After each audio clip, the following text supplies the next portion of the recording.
Hey, I'm Scott. How's things? Happy Monday morning to you. Hope you had a good weekend and things like that. Boy. This Twitter's polluting my brain. I gotta get the hell out of here. Today on the show, the great Gareth Porter is going to be on to talk about his new article. He wrote an article. It's about why would the Turks shoot down a Russian fighter bomber? Please don't shoot down Russian fighter bombers. Why ever would you do such thing? Ain't you know they got H-bombs?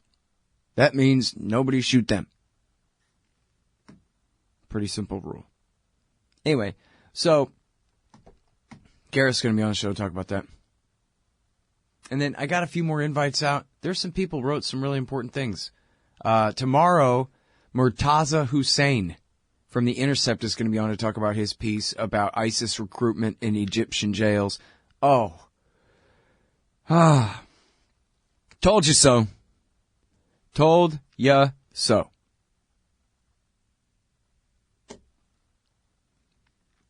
So that's going to be happening tomorrow. And then, well, there's this lady, Megan O'Toole, wrote a very important article for Al Jazeera about the humanitarian crisis in Yemen. I'm hoping to hear back from her.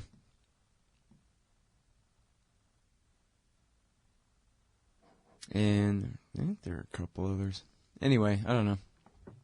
So maybe we'll have interviews on the show today. I mean, we'll have Gareth, but maybe we'll have plural ones.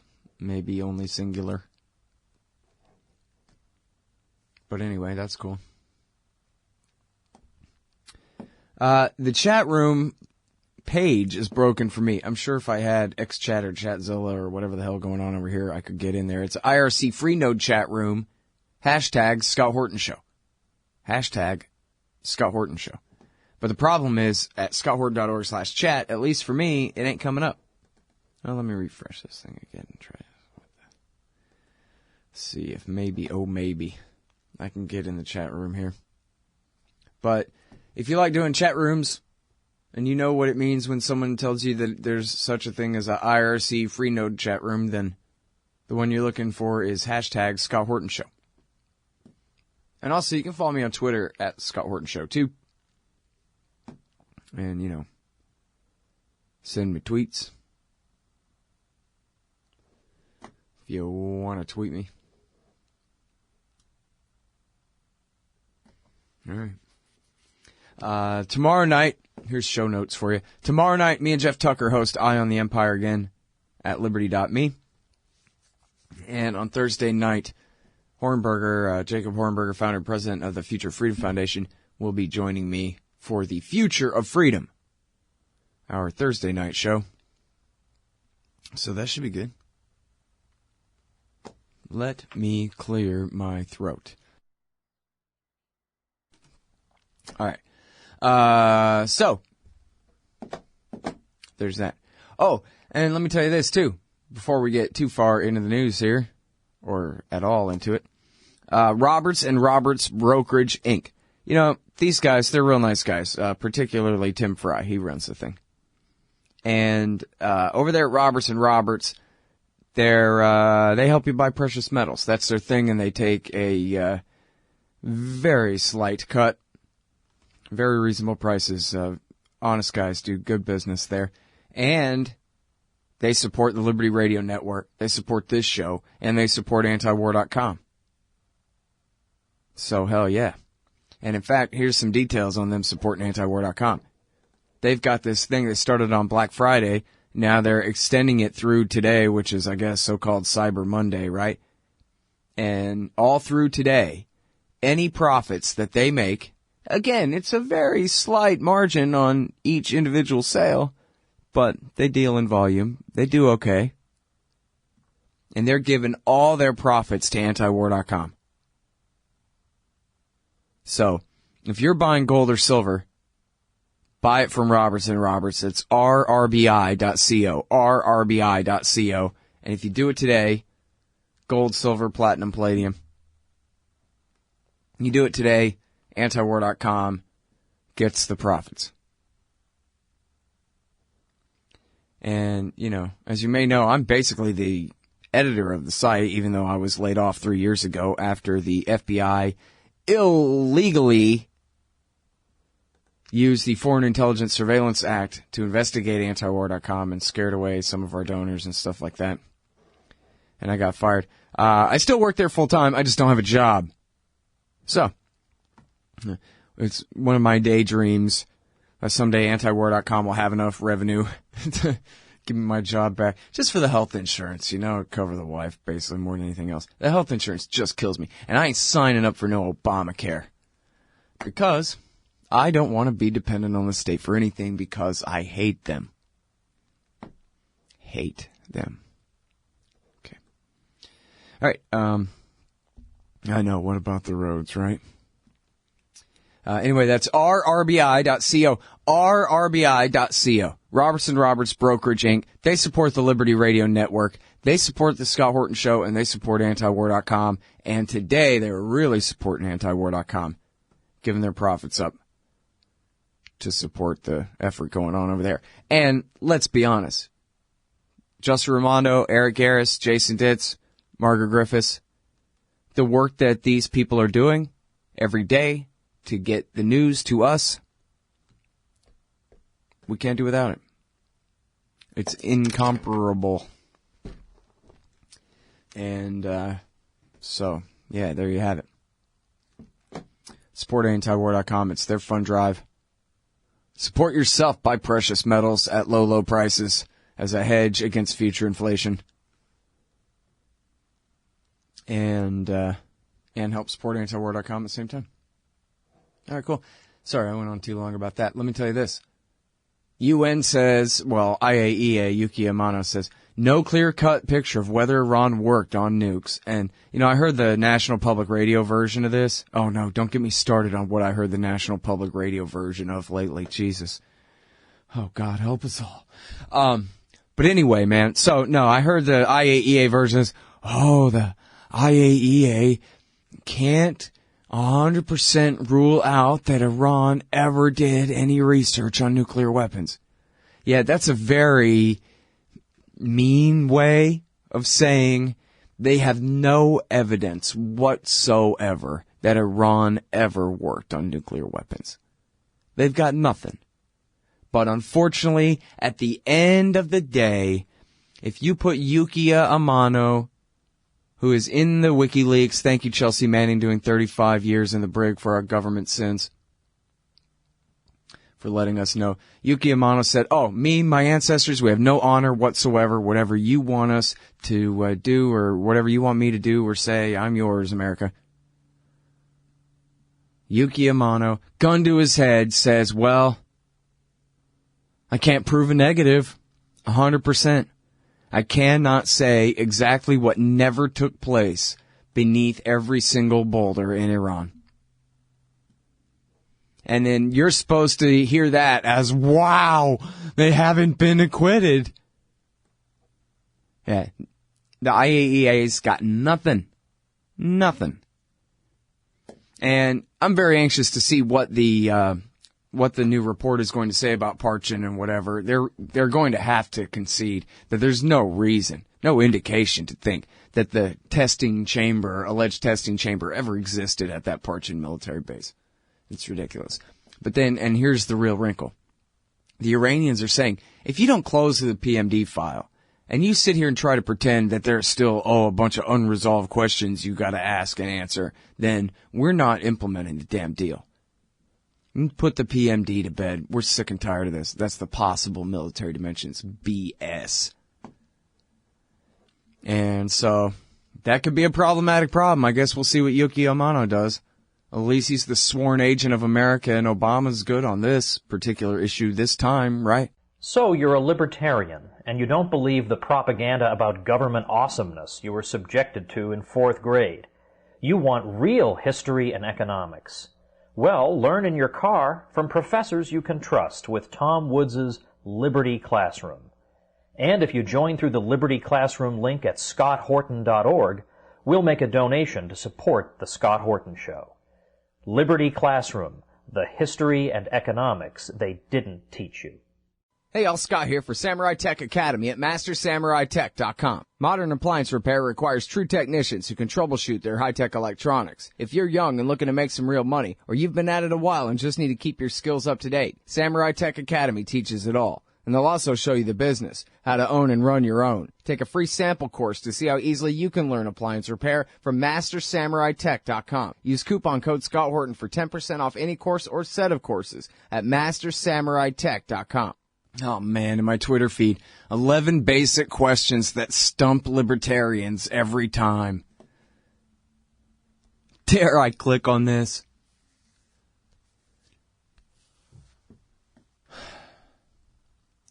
Well, first, wait, I will, because what am I going to do? Not?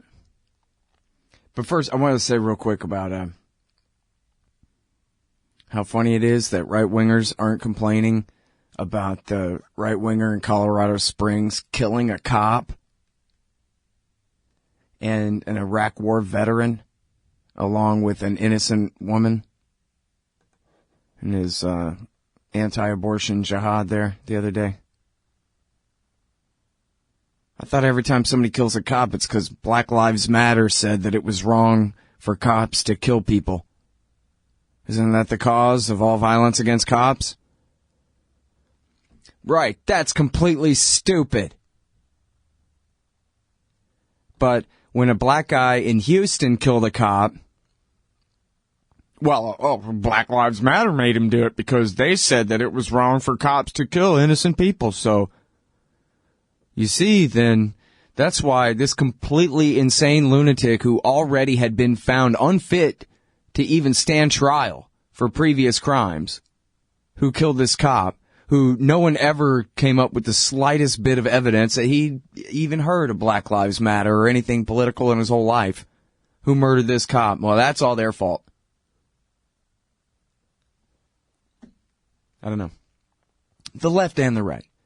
I enjoy the intellectual dishonesty. And, you know, as far as that goes, the Black Lives Matter movement in Chicago, who, boy, do they have real gripes there. You guys saw the picture of the execution of Laquan McDonald. Had a pocket knife in his hand.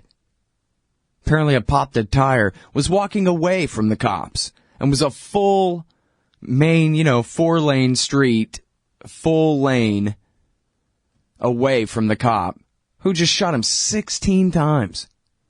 Just, hooray, here's my opportunity to murder somebody. The other cops didn't even have a chance to join in. They're just, whoa, hey, all right, I guess. But then what do? They protest regular people trying to go shopping on Friday, on big sale day. And the reason why this is, of course, is because the Black Lives Matter movement is run by leftists. And they have a severe cognitive dissonance between their own lying eyes and their ideology. So, if there's an epidemic of police shooting and killing unarmed or at least non-threatening black men in America, what's the solution? To end consumerism?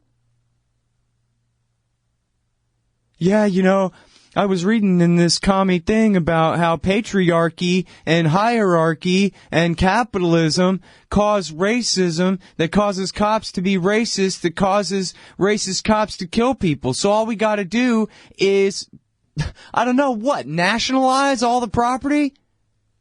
And then people won't be racists anymore? Or what are we even talking about? The problem is there's no accountability for killer cops. No accountability. In fact, in this case, the reason he was indicted is because they were scared that people protesting in the street were going to demand accountability.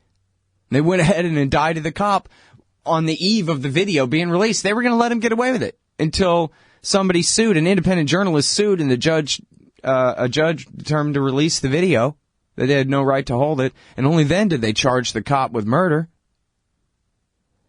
But they must have been relieved to see, oh, look, the protesters are just protesting shoppers on on Black Friday sale day. Because, yeah, all the shoppers are what?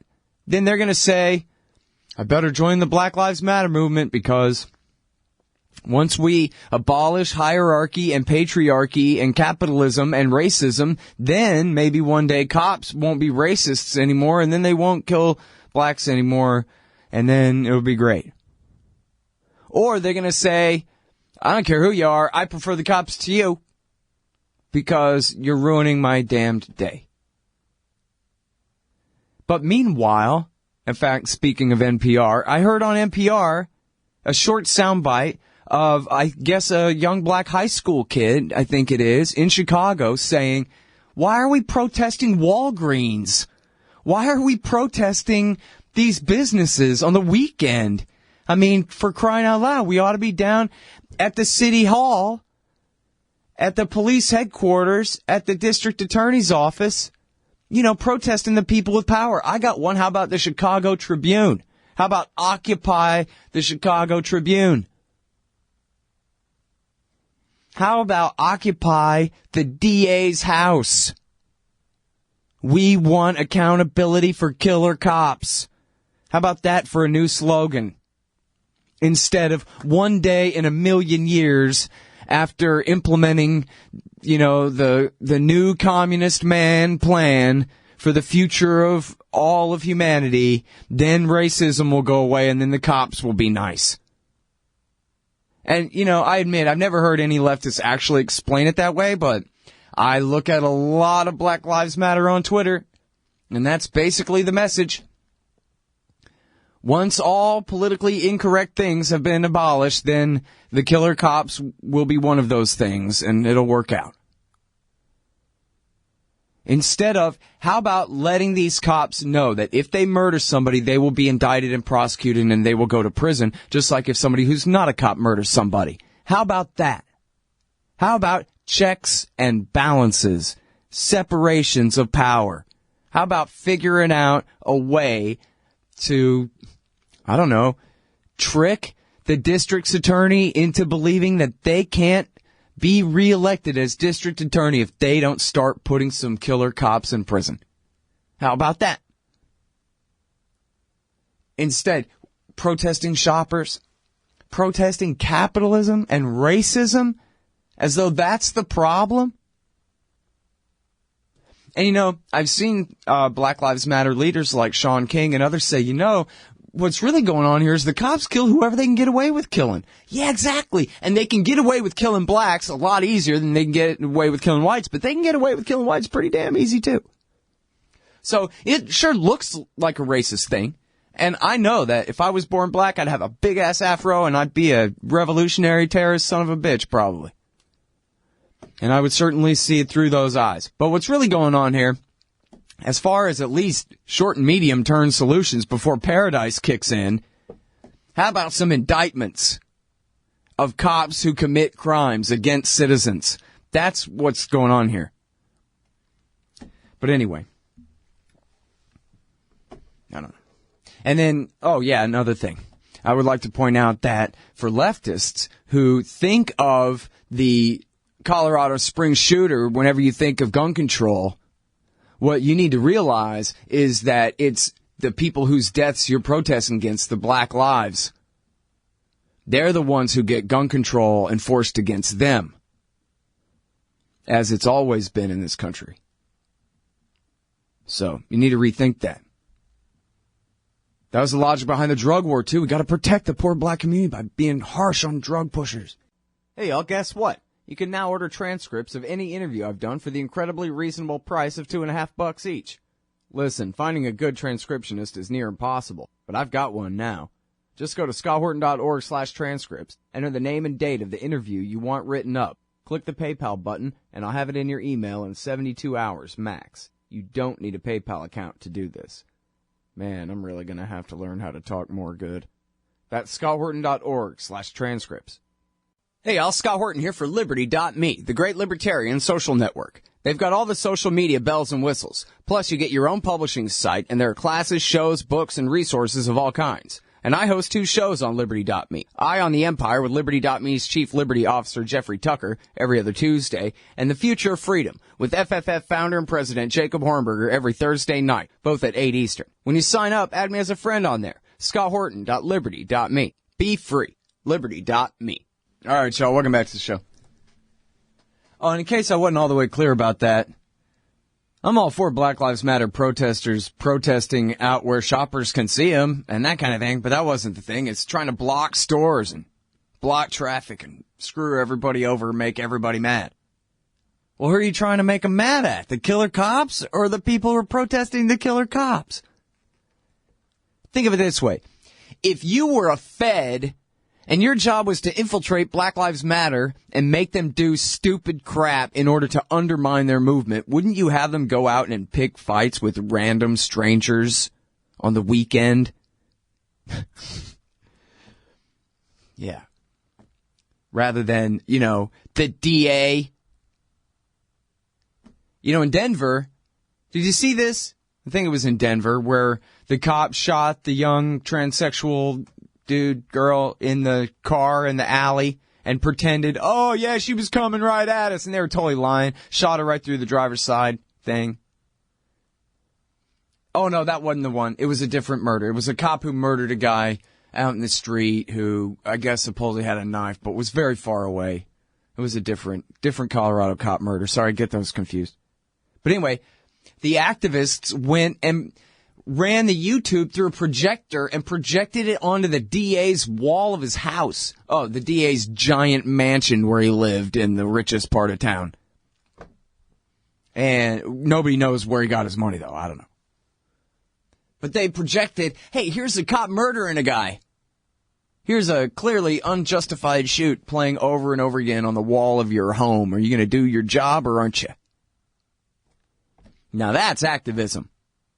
Daddy, what's that footage of some guy killing some guy on the side of our house? Well, son, Daddy refuses to hold that murderer accountable because it's my job to always protect government employees no matter what crimes they commit against decent human beings in the world, or even criminals for that matter. Gee, good job, Dad. That's activism. Not protesting people who are trying to get a blender on discount on the day after Thanksgiving. That's stupid. That's what I mean. And here's another thing I want to say about the, this is sort of, involves Black Lives Matter as well as the shooting by the Eric Rudolph wannabe there in Denver at the Planned Parenthood thing there. There's a big thing about in Black Lives Matter in that movement. I follow a lot of them on Twitter again. There's a big thing about the double standards in American media and in American criminal justice. And a lot of it makes a lot of sense. I mean, they'll point out that like, hey, you could be a little kid with a BB gun and they will shoot you down. But you could actually have just killed a cop. Or like the kid in South Carolina, just massacred 9 innocent people at church. And you'll be taken alive. Same thing for the guy up in, was it in Pennsylvania, the right-wing militia guy who killed a couple of, or I don't know, he wasn't a militia guy, but the right-wing patriot movement type who shot a state trooper, or shot 2 of them, or killed one, wounded the other kind of thing. They let him surrender. And the Black Lives Matter people are like, wow, look at this. If you're white and you kill a cop, they'll take you peacefully. But if you're black and you're screwing around with a pocket knife, they'll shoot you 16 times. What the hell? And the problem is, and you can see what happens with the balance on that, they start sounding more like they're complaining that the white guys aren't getting executed than that the black guys are, when that was their original point. And they're just trying to say, God, what does it take for a white guy to get killed by a cop? And in fact, it's kind of ignorant because they do kill white people every day in this country, just like they kill black people every day in this country, the cops do. But you don't really see, these kind of exceptions where somebody imagine a black guy massacres 9 people in a church basement and then the cops take him peacefully and then go and buy him a Whopper at Burger King before they take him in for booking. You know, like that's a pretty harsh double standard. And I can certainly see why people would complain. And they also complain, though, about the use of the word terrorism, and whether this is terrorism or whether that is terrorism. And they're right about the double standard there, too. I made this point back during the Charleston massacre. That is this or is this not terrorism? According to the claims of the guy that they arrested and in fact, his neighbors, according to the claims of the cops who arrested the guy in Colorado Springs and his former neighbors, he was kind of a right-winger, Obama-hating, anti-abortion kind of, Bill O'Reilly fan sort of a guy. And this was a political target, an abortion clinic. Same thing for the kid in, the young man in North Carolina who massacred the people in the church basement. And he was an outright, avowed white supremacist. And both of them, what they're doing is they're hitting and killing innocent people, targets of innocent people, in order to provoke a political reaction. That's terrorism, man. Dictionary definition. And again, I can see why, if you're an Arab and you see a white guy get away with this kind of thing and they go, well, it was a crime. But boy, if you did it, they'd call it terrorism. Although that's not necessarily true. Look at the Fort Hood massacre. That guy was clearly, enrolling in the war. His targets were military targets, not civilians, so it wasn't textbook terrorism in that sense. But they call it workplace violence. Like he just went postal rather than he had joined up the army on the other side of the war, which is what really happened there. So there are gray areas here. But my real point is this. Don't be so eager. Again, point out the double standard, but don't be so eager to see the one horrible standard more equally applied. You start calling stuff like this terrorism, you start opening the door to American citizens being sent off to military prisons. If the guy was, if he had an entire manifesto that was just the anti-abortion, right-wing extremist manifesto, still, you don't want him doing more than life in prison after a federal or state civilian criminal trial. You don't want to open the door to the government just throwing out the old law and start prosecuting any political crime down at Guantanamo Bay or its equivalent. Remember when they held Almari and Jose Padilla, both of them U.S. persons, Padilla a U.S. citizen, in military prison in South Carolina while George Tenet tortured them? That is the CIA. We don't want that. So yes, by all means, point out the double standard, but let's not, balance things out by having a worse drug war against whites, a worse execution rate against whites, a worse standard of whether the law protects regular people or not when it comes to cops dealing with whites. Let's change and improve all those things when it comes to, how minorities are treated. That's the real point. Let's not get lost in the double standard and forget which direction we're facing now.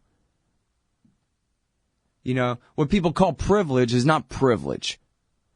It's Donald Trump's language, in fact, that for people to have their rights, their human, natural rights protected is a privilege. Well, it's not. Call it white rights. White people sometimes have their rights protected. But it ain't privilege.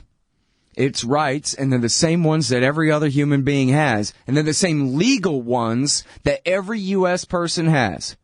No matter their color, no matter what religion they believe in, no matter what country they're from, or whether they're even a U.S. citizen.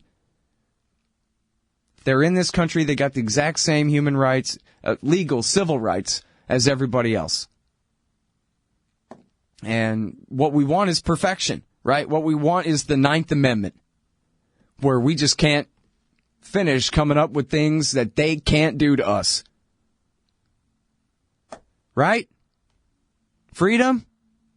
That's the most important thing, right? Hey, all, Scott Horton here to tell you about this great new ebook by longtime Future Freedom author Scott McPherson. Freedom and Security, the Second Amendment and the Right to Keep and Bear Arms. This is the definitive principled case in favor of gun rights and against gun control. America is exceptional. Here the people come first, and we refuse to allow the state a monopoly on firearms. Our liberty depends on it.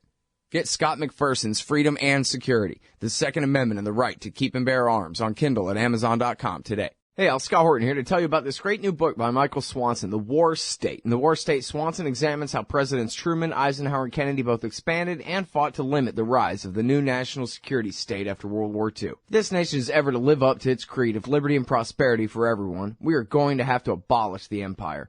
Know your enemy. Get The War State by Michael Swanson. It's available at your local bookstore or at Amazon.com in Kindle or in paperback. Just click the book in the right margin at scotthorton.org or thewarstate.com. All right, y'all, welcome back. Let's talk about these wars and things. All right, you're not really going to learn anything here other than it's a good quote to have handy for reference for later. Where the hell is it? Stupid idiot. Okay. Dang it, here. All right, so there's this jerk, Michael Flynn. We've heard from him before. He was the head of the DIA. I played that clip of him many times from his interview with Mehdi Hassan on Al Jazeera, admitting that, he knew about that document, all right, the DIA document about the rise of the Islamic State back in 2012, and that he briefed the White House on it. He didn't say Obama himself, but anyway. He was the head of Special Forces, commander of U.S. Special Forces in Iraq, and they say was in charge of the hunt for Abu Musab al-Zarqawi, the head of Al-Qaeda in Iraq back in 2006. And which never existed until after the invasion, just to be clear for the youngins listening. But yeah, so it's important here, because, the things he says. Let's see, they start out talking about the Paris attacks, and yeah, not so much. Oh, he's saying you don't need central leadership, right? All you need is, commanders to go forward. We're talking about pinprick terrorist attacks in the West that can be carried out by, 1, 2, or 5 guys. And it doesn't take much. It doesn't take much at all to get it done. And very hard to stop in that sense. But then he talks about, the qualitative difference between Baghdadi up on a balcony declaring himself caliph versus bin Laden sitting on the floor calling himself a fighter still back then. It's a qualitative difference there. And then I'm trying to get to the damn part where, and he's talking about they're bringing in a lot more fighters, 1,500 or so a month are joining the Islamic State now. And, don't tell me I missed the freaking part I'm paging through here where he blames the invasion of Iraq in 2003. Here it goes. They say, hey man, you had Baghdadi in your hands. He was imprisoned in Kambuka and then later got cleared as harmless by a U.S. military commission. You let him out, now he's the leader of this thing. And then Flynn answers, we were too dumb, and by we he means the government. And yes, this is the nice spin. Not we're cruel and evil and cynical and we're getting away with whatever we could. We were too dumb, Flynn says. We didn't understand who we had there at that moment. When 9/11 occurred, all the emotions took over. And our response was, where did those bastards come from? Let's go kill them. Let's go get them. Instead of asking why they attacked us, we asked where they came from. Then we strategically marched in the wrong direction. Then the Spiegel, who's interviewing Flynn, says, the U.S. invaded Iraq, even though Saddam Hussein had nothing to do with it. So he's kind of, I mean, and this is how generals talk. I mean, they really are a bunch of meathead idiots, right? The head of the Defense Intelligence Agency talks like he's got 110 IQ. First, we went to Afghanistan, where Al-Qaeda was based. Then we went into Iraq.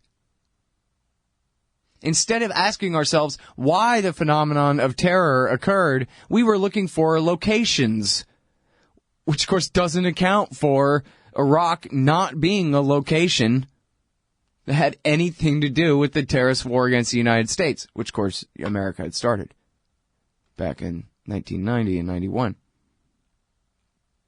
This is a major lesson, Flynn says. We must learn in order to not make the same mistakes again. Well, I guess that's even kind of true, right?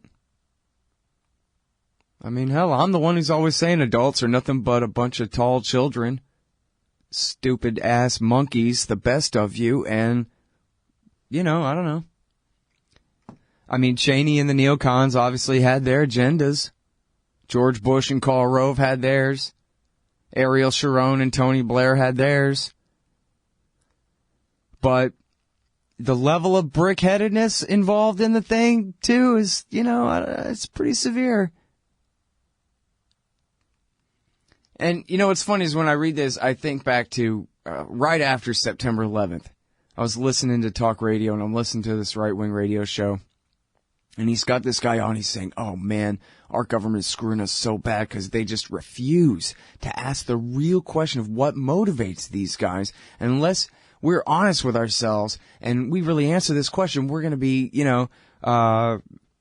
shooting a ghost and, missing our targets and screwing everything up and doing the wrong thing. So we got to get our head around. And I'm going, And then he goes, yeah, it's Islam makes them evil, makes them hate everyone who's Jewish and Christian and want to kill us all just for being innocent and pure. Don't. But hey, at least he was asking, what's the motive?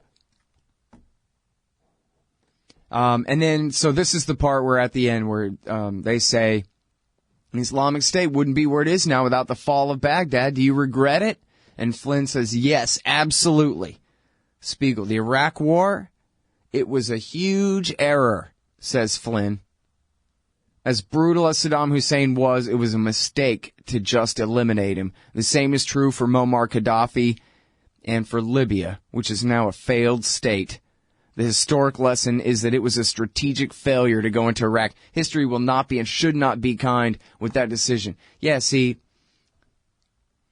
he doesn't really identify, and it's unfortunate that the Spiegel doesn't really follow up. Well, what is the lesson then? Why did they attack you? Because the truth is, even Paul Wolfowitz admitted in his interview with Vanity Fair, we settled on WMD for bureaucratic reasons, that interview, he says that one of the great benefits of the Iraq War is now we can get our bases out of Saudi Arabia and put them in Iraq instead. Because our bases in Saudi Arabia were one of the major recruiting tools of bin Laden and Al-Qaeda to get people to join them in attacking us. Now, so it's half being intellectually honest enough to admit the truth about what was behind the Al-Qaeda war against the United States.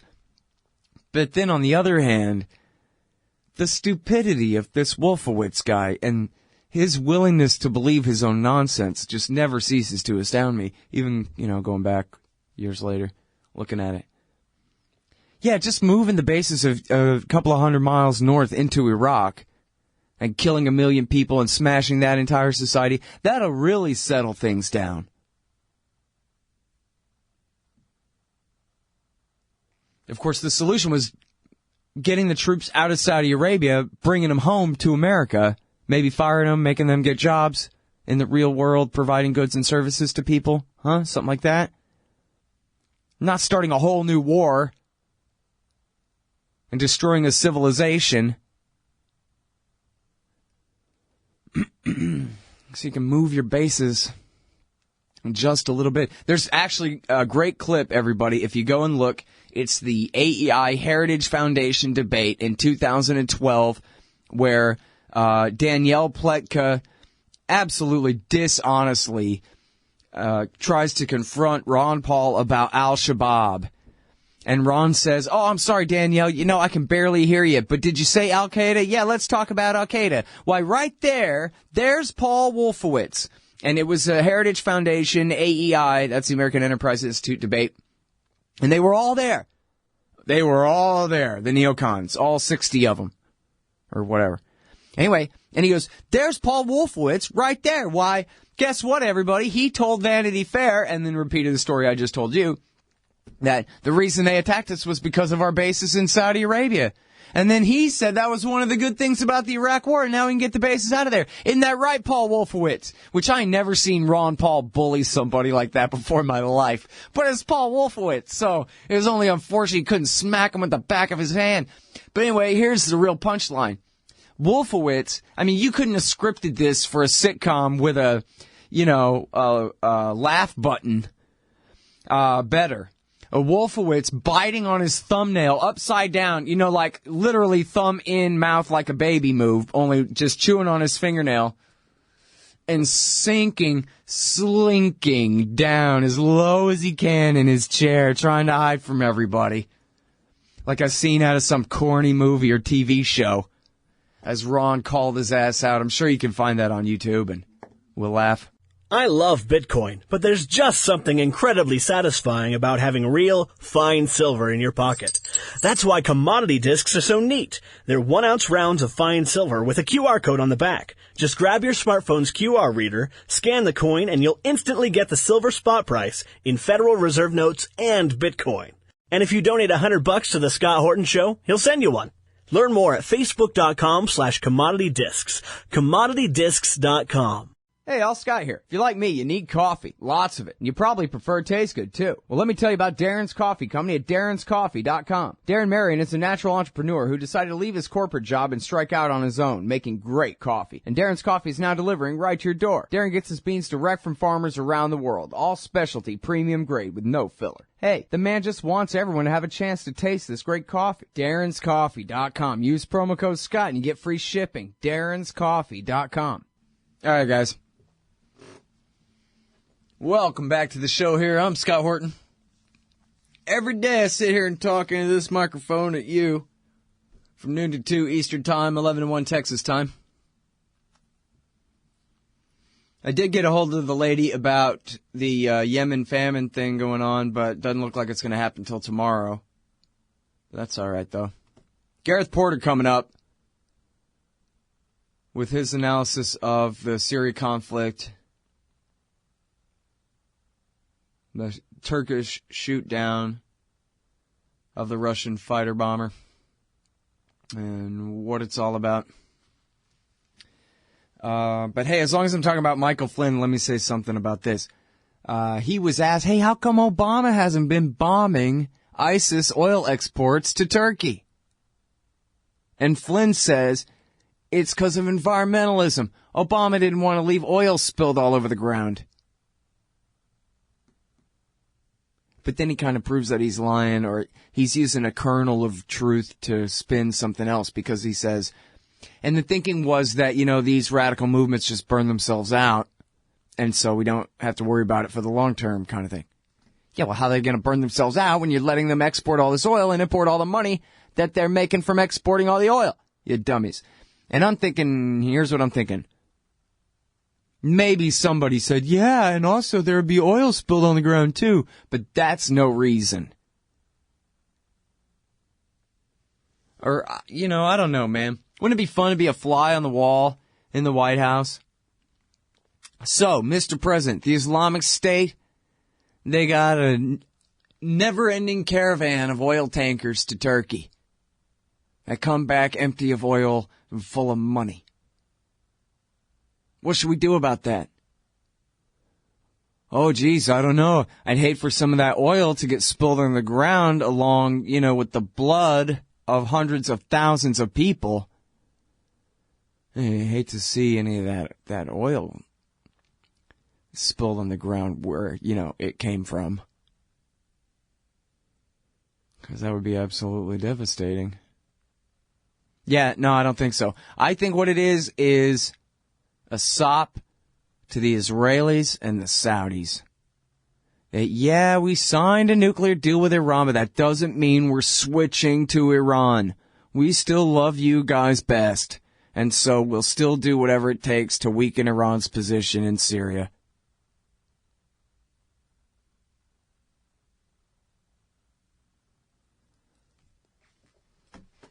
And anyway, if I want to talk about Michael Flynn... Oh, wait, one more thing. I meant to say this first. I forgot.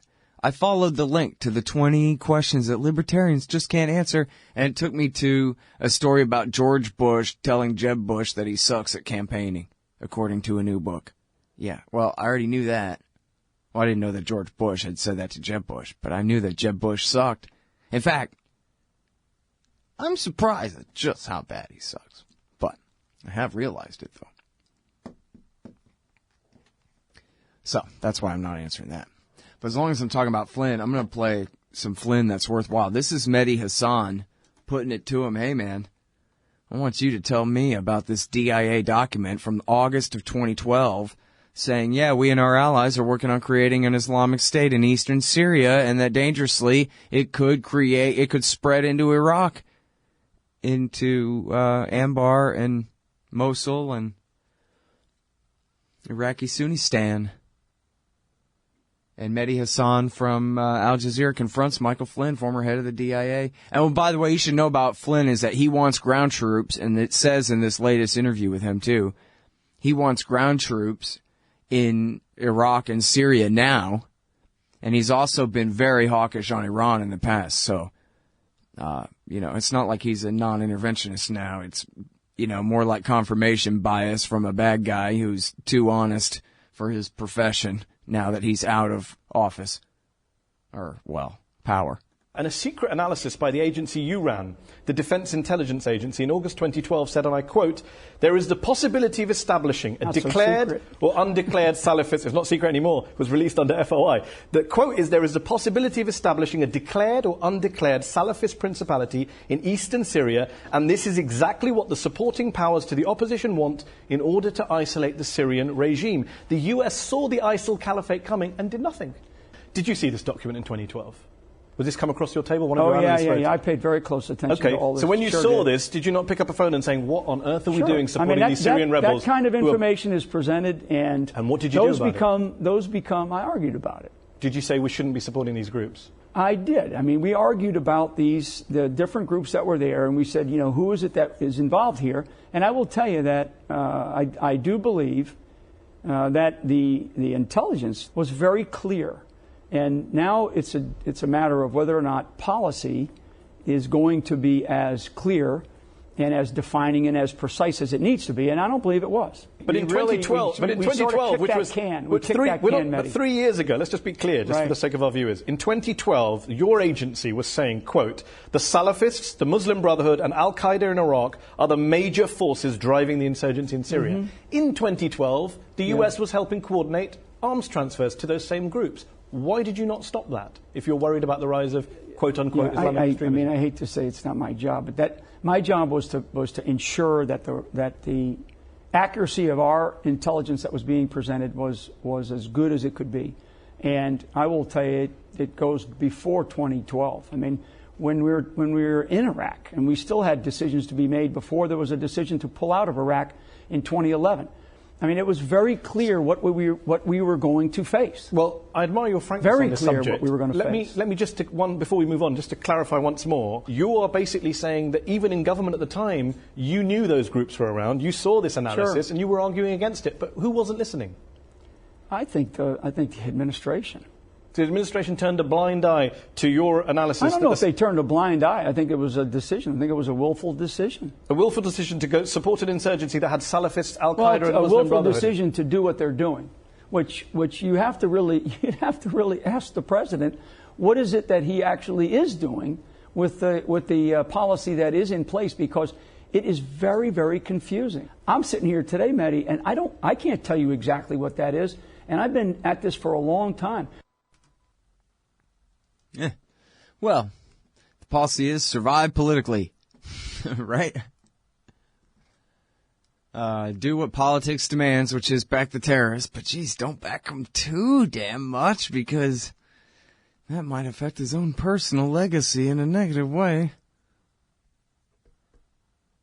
But anyway, I admit, it's not much of an admission, disclosure or whatever, that I slightly edited that interview only to excise some BS about some mythical moderates. And, well, I don't know, maybe if we had backed some of the mythical moderates a little bit better. But Mehdi Hassan, the interviewer, is like, come on, you're saying right here that the terrorists dominate the whole situation. And he goes, yeah, you know, and pretty much abandons that whole line of fake-ass argument anyway. And in fact, I have it. What happened to it? Hang on a second. Somebody got me the Obama clip. What'd I do with it? Hang on. What time is it? Crap. It's a race against the clock, folks. I got to do a thing here real quick here, man. I gotta get one computer to talk to the other computer, man, and then that way, man, I can get the soundbite I'm looking for. See, I mentioned on the show, man, I need this soundbite. And someone tweeted me and said, hey, here it is. Uh-oh, something's not working right. What the hell, Bobby? God dang it.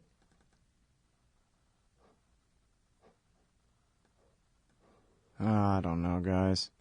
Well, I'm trying to do a live radio show, and so, of course, whatever I'm clicking on ain't gonna work right. Huh. That's strange. Damn. Well, anyway, I got the damn quote. Oh, there it goes. It's working in this window. Blam! I got it. I'm gonna play it in the VLC player. Yes, sir. With respect to Syria, it's always been a fantasy. This idea that we could provide some light arms or even more sophisticated arms to what was essentially an opposition made up of former doctors, farmers, pharmacists, and so forth, and that they were going to be able to battle not only a well-armed state, but also a well-armed state backed by Russia, backed by Iran, a battle-hardened Hezbollah. That was never in the cards. And so... You hate government, one of them libertarian types, or maybe you just can't stand the president, gun grabbers, or warmongers. Me too. That's why I invented LibertyStickers.com. Well, Rick owns it now, and I didn't make up all of them, but still, if you're driving around and want to tell everyone else how wrong their politics are, there's only one place to go. LibertyStickers.com has got your bumper covered. Left, right, libertarian, empire, police, state, founders quote, central banking. Yes, bumper stickers about central banking. Lots of them. And, well, everything that matters. LibertyStickers.com. Everyone else's stickers suck. Hey, I'll check out the audiobook of Lou Rockwell's Fascism versus Capitalism, narrated by me, Scott Horton, at audible.com. It's a great collection of his essays and speeches on the important tradition of liberty. From medieval history to the Ron Paul Revolution, Rockwell blasts our statist enemies, profiles our greatest libertarian heroes, and prescribes the path forward in the battle against Leviathan. Fascism versus Capitalism by Lou Rockwell for audiobook. Find it at Audible, Amazon, iTunes, or just click in the right margin of my website at scotthorton.org. Hey, I'm Scott. Man, I gotta unfollow theforce.net on Twitter here. I don't want to know this stuff, dude. Hey, teaching me new things about Star Wars. This is interesting. I didn't know about this. A new book talks about South African intelligence doing everything they could to warn Bush and Blair that there were no weapons of mass destruction in Iraq. That sounds like an interesting little read here. God, Spies, and Lies by South African journalist John Madison. That's interesting. Quote from Mandela. President Bush doesn't know how to think. Yeah. You're correct about that. Or what to think either. All right, anyway. Gareth Porter coming up. A little bit of background here. Some random Islamic State war news, I guess. I don't know. Prothero in McClatchy. says Iraqi forces succeed in cutting Islamic State supply lines. Iraqi forces advanced in the western suburbs of Ramadi on Saturday. Iraqi forces, backed by Iranian-trained militias and U.S. airstrikes, have made significant progress in isolating Ramadi, the capital of Anbar province that the Islamic State overran in May, according to Iraqi officials, local residents, and Western military advisors. Well, I know that Mitchell Prothero doesn't take what Iraqi officials say very seriously unless he has other reason to, guys. So I'll go with it. There's no certainty that means the city will soon be retaken, he writes. Iraqi officials repeatedly have expressed optimism about progress against the Islamic State, only to find themselves unable to defeat the extremists, especially in areas such as Ramadi, where Sunni Muslims are the majority and have little trust in the Shiite-led government in Baghdad. Well, I was going to say, and then there it is, the second paragraph. So, we've now cut the last supply line of Daesh connecting Ramadi to Syria, said an Iraqi officer who works in the Anbar Command Center, but lacks authorization, and so is anonymous. Iraqi forces can now strangle the terrorists inside the city, and we should see victory in a few days. Yeah, well, how'd they lose Ramadi in the first place, then? Just a few months ago. I don't know. Interesting, though, if you really have Iraqi army regular forces beyond their special forces, so-called golden divisions, but actual infantry on the ground, backed by the Bada Brigade and American air power together, yeah? Working together at one time, not just, in effect on the same side. And anyway, he goes on to quote people expressing a lot of skepticism that they'll be able to take back Ramadi, Mosul, Fallujah anytime soon. So I guess we'll see. All right, then Russian airstrikes kill 30 in Syria's Idlib province, civilians reportedly among the slain. And, I'm certainly not for any government's intervention in Syria. I don't support Russian intervention outside their borders anywhere at any time.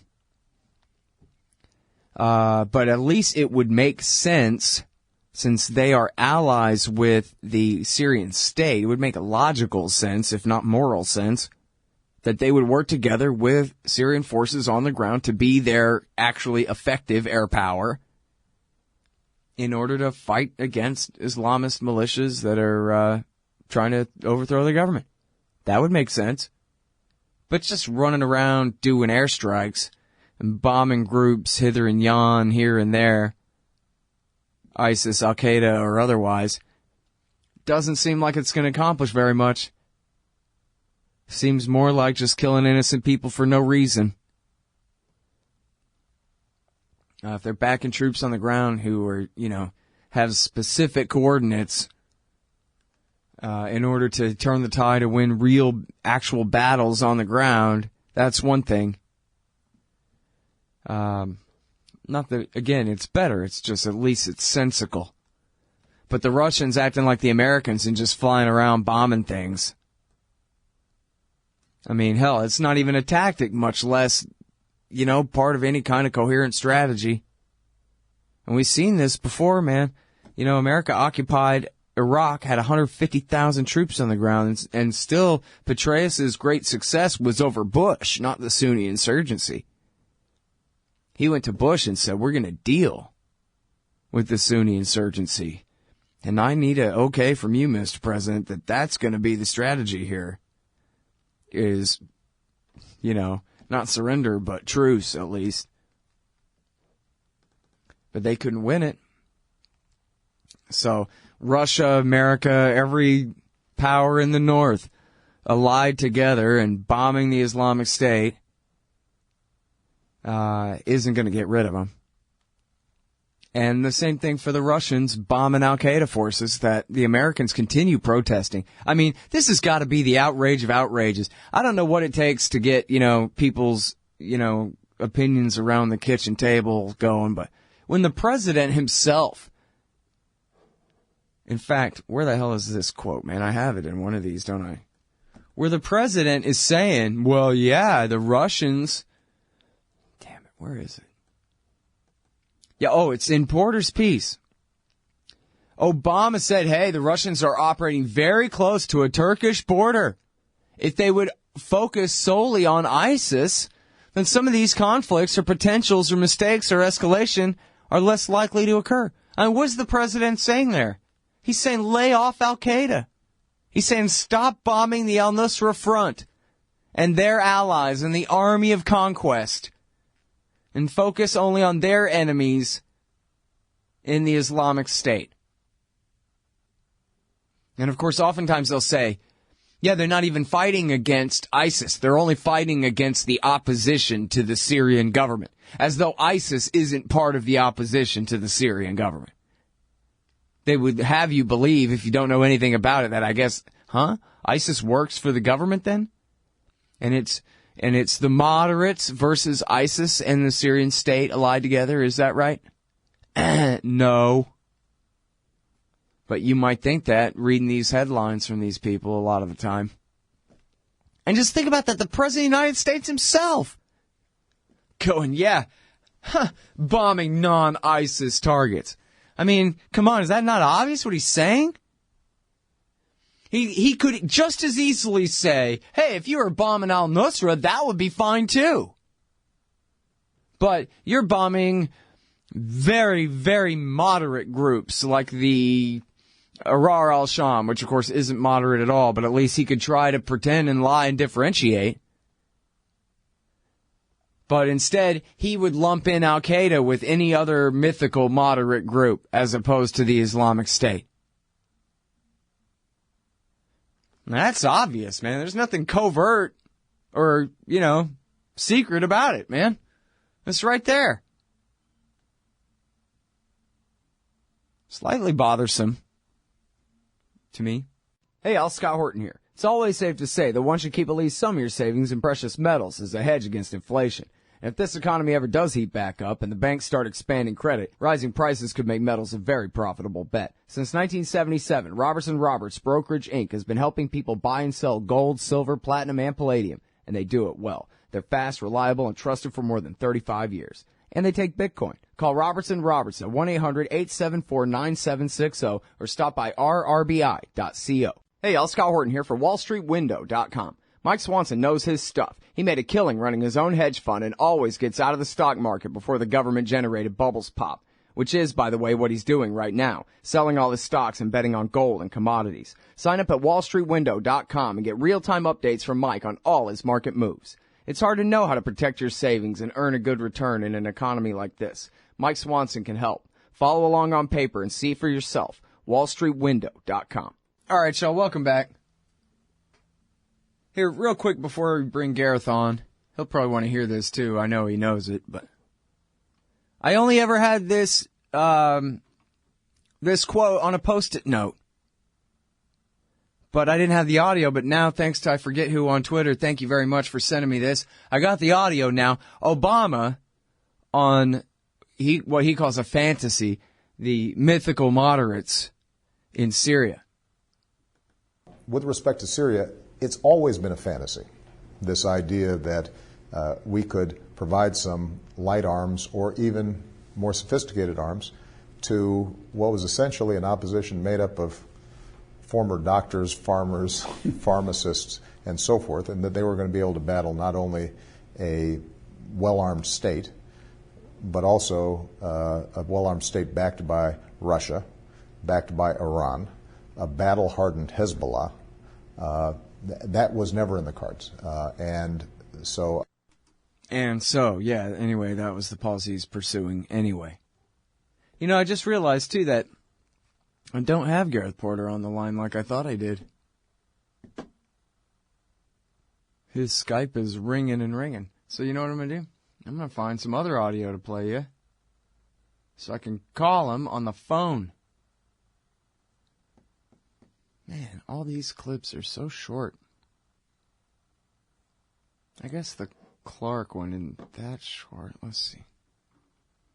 This is a memo that describes how we're going to take out 7 countries in 5 years, starting with Iraq and then Syria, Lebanon, Libya, Somalia, Sudan, and finishing off Iran. All right, that ain't going to work. Let's see here on my miscellaneous page. Okay. Oh, well, yep, catch 22.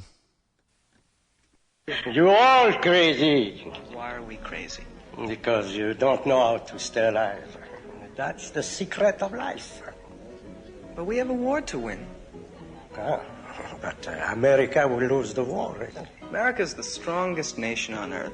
The American fighting man is the best trained, the best equipped, the best fed. Exactly. Italy, on the other hand, is one of the weakest nations on earth. And the Italian fighting man is hardly equipped at all. And it's why my country is doing so well while your country is doing so poorly. That's just silly. Italy was occupied by the Germans and is now being occupied by us. Do you call that doing well? Of course I do. The Germans are being driven out and we're still here. In a few years you'll be gone and we will still be here. You see, Italy is a very poor, weak country. And that is what makes us so strong.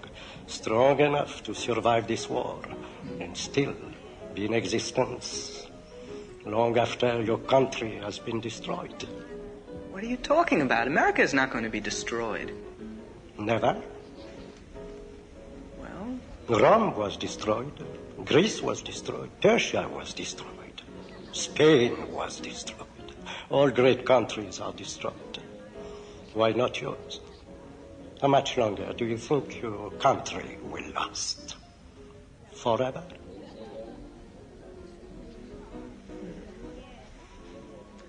Well, forever is a long time, I guess. You just taste the soup. He says, there's something wrong with the soup. Is the soup too hot? He says, will you taste the soup? It's wrong. Is the soup too cold? Will you just taste the soup? All right, I'll taste the soup. Where's the spoon? Aha. Aha. All right. Well, I can't get a hold of Gareth. God dang it. So, there you go. No Gareth. Maybe I'll try him again in a few minutes. I tried to Skype, and then I tried the one phone, and then I tried the other phone, and still no Gareth. I hope he didn't sprain his ankle on the way to the phone or something. That could happen, man. People do that. His article is at Middle East Eye. The real reason for Turkey's shoot down of the Russian jet. That's what it's called. Don't want to tell you too much about it because, you know.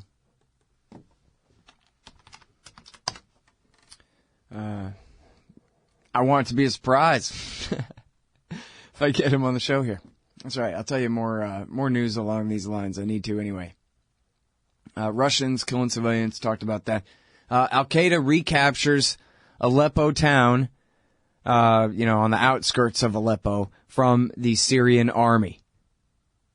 Tal Badger, I'm saying it wrong, sorry, was captured by the military only 2 weeks ago. And now the Islamic, the Al-Nusra Front, the Al-Qaeda guys, have taken that back.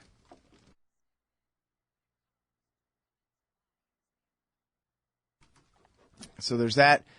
Oh, man, and now check this out. You know, did I mention this to you guys a few weeks back where someone was talking about a possible coup d'etat? Was it Mitch Prothero? Jeez, I guess this was actually a few months ago now. I was trying to think with my brain a little bit. I can't remember who told me. I don't think it was Mitch. I think it was somebody else.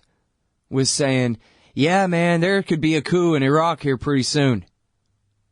'Cause Abadi, hey, he's overthrowable. So there are people licking their chops, looking for the chance. So here's Jason Ditz at news.antiwar.com. Iraqi ruling party seeks replacement for flagging prime minister. Everyone is talking about who Abadi will be replaced by. I guess he's lucky he's got no military. He'll still get overthrown by the Badr Brigade, I guess. Iraqi Prime Minister Haider Abadi was in an odd position when he took office last year a longtime Dawa Party deputy who replaced Nouri al-Maliki, the leader of that party, amid growing losses to the Islamic State. A little over a year later, his position is more tenuous than ever. Replacing Maliki, who became vice president, Abadi was set to work on a series of moves to resolve internal sectarian tensions, reconcile with the KRG, the Kurdistan government, and do something about rising corruption. The sectarian situation is ever worsening, and while it relates... And see, now here's the whole thing right here. Just needle off the record type, scratch, sort of, hold it right there, kind of a thing here. Iraq doesn't exist anymore. When you hear American politicians, Republican or Democrat, talking about, hey, the solution is that the government in Baghdad has got to be more inclusive, you have to understand that they are really stupid and probably not even lying, but just stupid to think that that's even possible at all. They must know nothing about the aftermath, well, the during math and aftermath of the war that they caused, that they perpetrated on these people.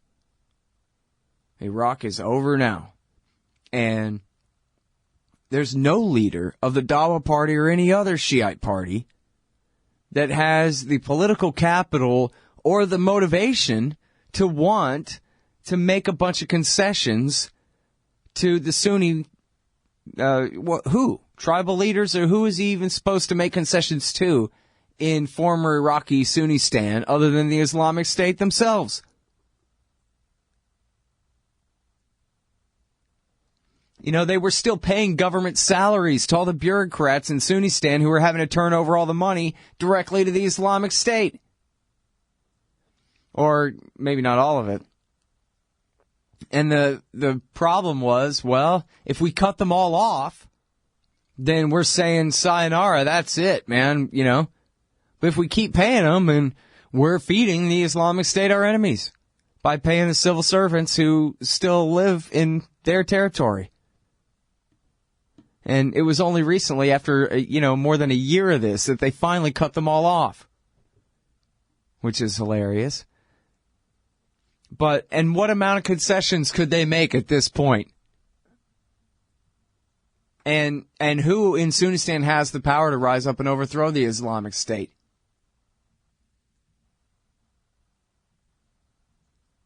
But whatever, the policy doesn't have to make sense. It just has to be good enough to let them continue. Don't you get sick of the Israel lobby trying to get us into more wars in the Middle East? Or always abusing Palestinians with your tax dollars? It once seemed like the lobby would always have full-spectrum dominance on the foreign policy discussion in D.C. But those days are over. The Council for the National Interest is the America lobby, standing up and pushing back against the Israel lobby's undue influence on Capitol Hill. Go show some support at councilforthenationalinterest.org. That's councilforthenationalinterest.org. Hey, Scott Horton here for MPV Engineering. This isn't for all of you, but for high-end contractors specializing in industrial construction and end users who own and operate industrial equipment. MPV offers licensed professional consulting on chemical and mechanical engineering for your projects. Tanks, pressure vessels, piping, heat exchangers, HVAC equipment, chemical reactors for oil companies or manufacturing facilities, as well as project management support and troubleshooting for those implementing designs. MPV will get your industrial project up and running. Head over to mpvengineering.com. All right, y'all, welcome back. I'm Scott Horton. It's my show, Scott Horton Show.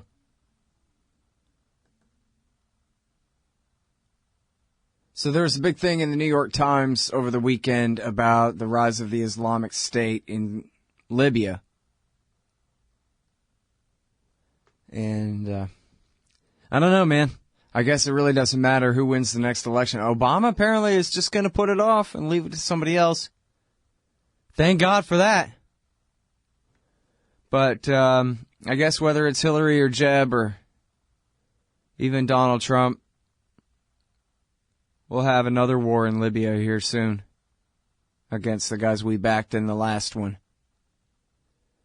Isn't it funny how that always happens?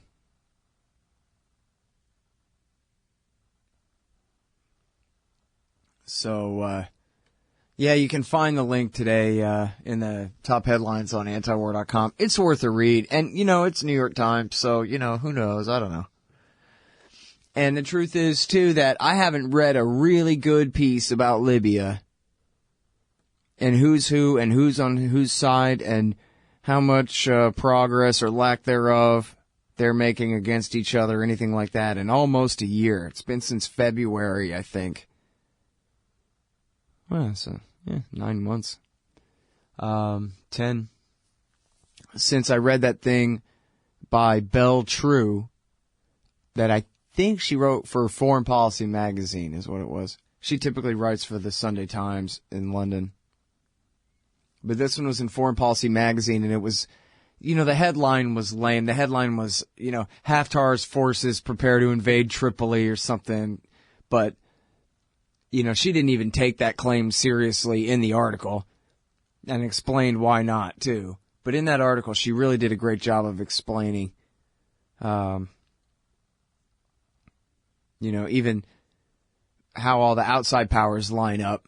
On the two main sides, there are a lot of smaller groups fighting, too. But anyway, Libya maybe is still a place. I'm not sure. It's definitely not a country anymore. Not a state. And not that I'm a statist, but it ain't the free market that's reigning in its place. It's more like warring bin Ladenite lunatics versus right-wing fascists. And this is the thing, too, man. It's just like Michael Flynn was saying. Yeah, we asked where they were, not why they did what they did. But, so what was his answer to that question? They didn't ask him, so what was the answer then? Is it a good idea, General Flynn, for us to back right-wing fascist secular military dictators, or is it a good idea for us to back bin Ladenite suicide bomber revolutions against them? Those are our only choices, right? But of course, it was support for the dictatorship in Saudi and Pakistan, support for the revolutionary suicide bomber bin Ladenites in the 80s that got us into this mess in the first place. Then it was America's support for those same dictatorships and then some, like Egypt and Kuwait, that turned those guys that we had used, that our government had used in the 80s against the Soviets in Afghanistan and turned them against us.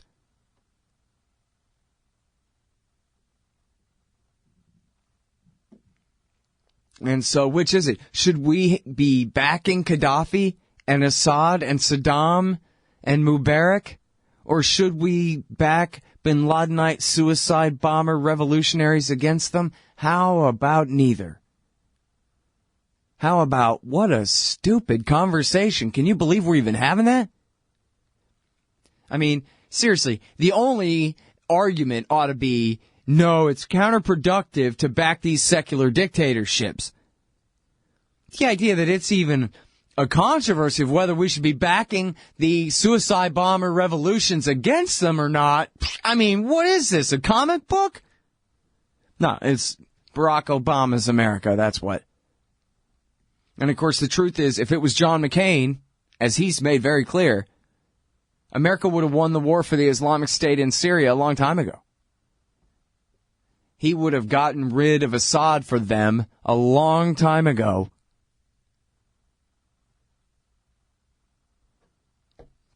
You would think it's hard to keep up this level of outrage on a daily basis, but no, not really. I got a pretty obvious problem with it. Now this, I'm going to put a positive spin on this. John McCain and Lindsey Graham call for 20,000 troops in Syria and Iraq. And I think at this point that, in a Hegelian dialectic kind of a way, that these guys are on the absurd jackasses end of the spectrum, and they're trying to pull America toward the absurd jackass side of the argument. And they will pull some. But on the other hand, I think that they just prove they're such kind of living symbols of the failure of America's hawkish foreign policy that I think they very clearly serve to discredit their own purpose. And in fact, to such a degree that I even speculate that they were actually sent out there by the Pentagon because the Pentagon maybe told John McCain, look, we really don't want to go to war there. So if we could get you and Lindsey Graham to go out there really crying, but demand just 20,000, then I think, you're setting the marker not very far. And we'll be able to resist that call and get away with not doing it. Now, I don't really think that. But I'm just saying, I can even daydream up that possibility because they are the worst PR men you could possibly want to have in order to push this case. And it's revealing, isn't it, that they couldn't get anybody else to do it. Why didn't they stay back and have Kelly Ayotte do it, or Ayotte, or whatever her name is? Why didn't they have... what's his nuts? The goofball, really tall, skinny war vet guy do it. Instead, it's these two clowns again. Joe Lieberman's gone. It's just the two idiots left here.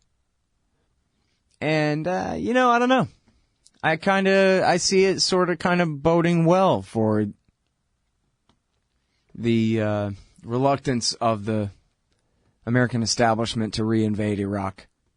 I mean, if they really want to get rid of the Islamic State, they have no other choice. But so this is the argument that they're still having.